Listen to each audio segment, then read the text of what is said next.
Greetings from the far side, your potentially new favourite YouTube channel about RC cars and small Jeeps too. So today I am up out the back of my house, what is off of Fife in Scotland.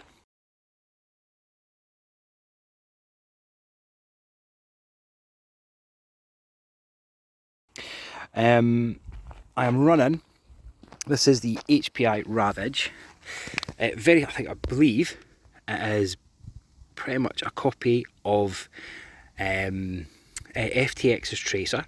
This is an old shell. I've used obviously just have a bit of a bash up here.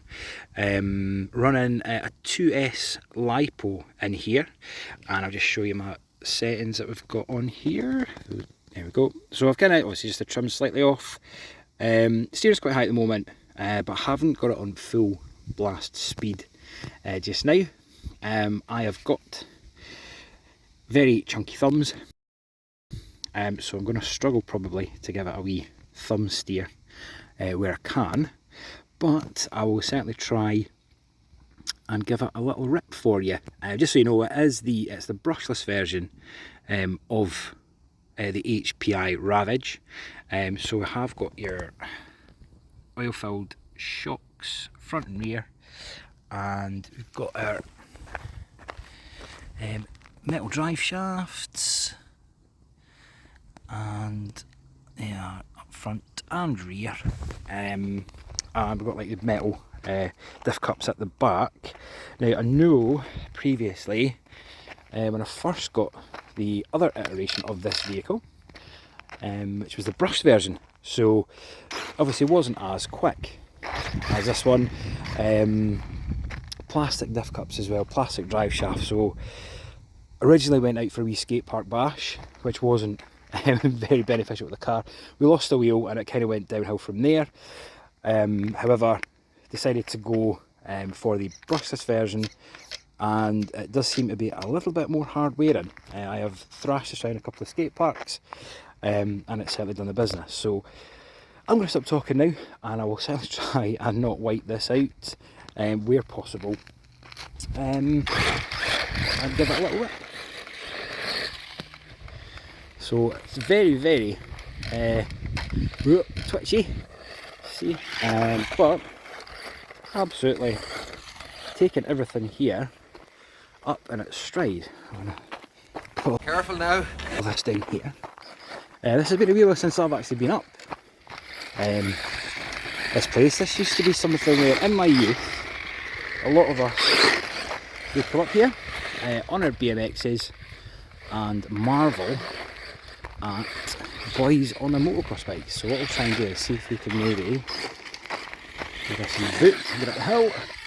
Boof, there we go, easy peasy.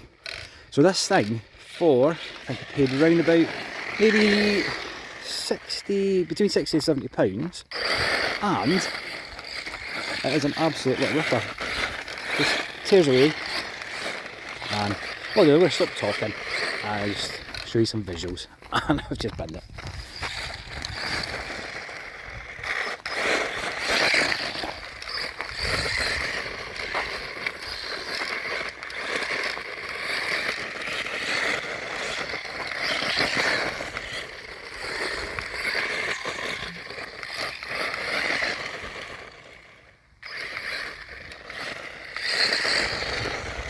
Okay, so just a bit of a rip round the spring here. So obviously just had the shell off, just to show you the metal shocks and coils. Brushless motor right there. I got your ESC, doing all the good things there. And this is what we've been running here, which I do believe. Look at that focus. Come on now. Which I think that's a 2S LiPo. So there we go, it is an absolute ripper with this one. So I'll get some more footage. I had an absolute blast with this. Hello, this is the morning after the night before. If I don't sound too coherent, cut me some slack because... Oh! I'm on the night shot! Right, when I got this is what it came in. Box here, brushless version. This was the original shell, the HPI Ravage. Let's say just keeping that halfway decent. This is the controller you've got. Like I say, my little tiny thumbs. Not great for it, but you know, I'll try my best. So we've got the steering dual rate, speed, and your trim controls all here. You can also steer reverse and your throttle reverse as well, and possibly if you need to bind it to another receiver. There we go. And I think I touched briefly when I was out in relation to the receiver here, the speed controller. We've also got like the steering servo in here. I think it's all plastic. However, all plastic, not all bad. This does seem to chuck this about not too badly. Again, we've covered the battery. So that was really it. I just wanted to pop that in there just to make sure you've got a little thorough rundown of the Tracer. So the Ravage. As you see, I will clean this because it's a bit dirty just now. So there we go. Okay, so I'm going to go and see if we can maybe send it over this gap here. See, it's way over the back in there. Oh, it's not properly on full throttle yet, but I'll try my best and not to bin this, but nope. That hasn't obviously gone as well as expected. Again, I'm a proper novice, so I'm still trying to learn how to hold this camera and try and thumb steer as best I can. Ooh. It will take an absolute beating, this thing. It's not great in the air. I've not, with my limited experience, I'm kind of able to backflip it and pull a couple of front flips, but I don't know if there's maybe something to do with the drive at the rear. It kind of makes it almost sort of flip-flop in the air. But what I'm going to try and do is I'm going to try and set up the camera static, and I'll see if I can maybe get some shots of it kind of jumping and get some sweet air.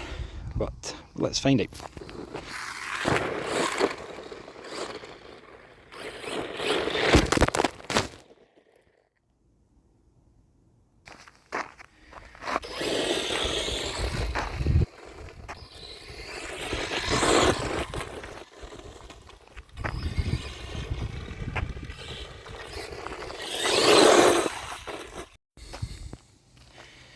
Right, so something I've noticed here, it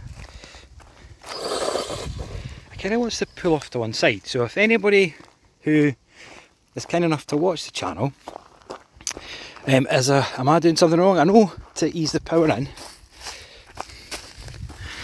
but there are times when you think you've lined something up and it just doesn't want to go. Okay, I'll try What is this? A center for ants? Oh. So yeah, can anybody leave a comment with a bit of wisdom for me? Just let me know what I'm doing wrong, basically, if there's anything I can change on this, because like it says in the channel, complete novice at all this stuff and learning as I go, and hopefully you're going to come on that journey with me.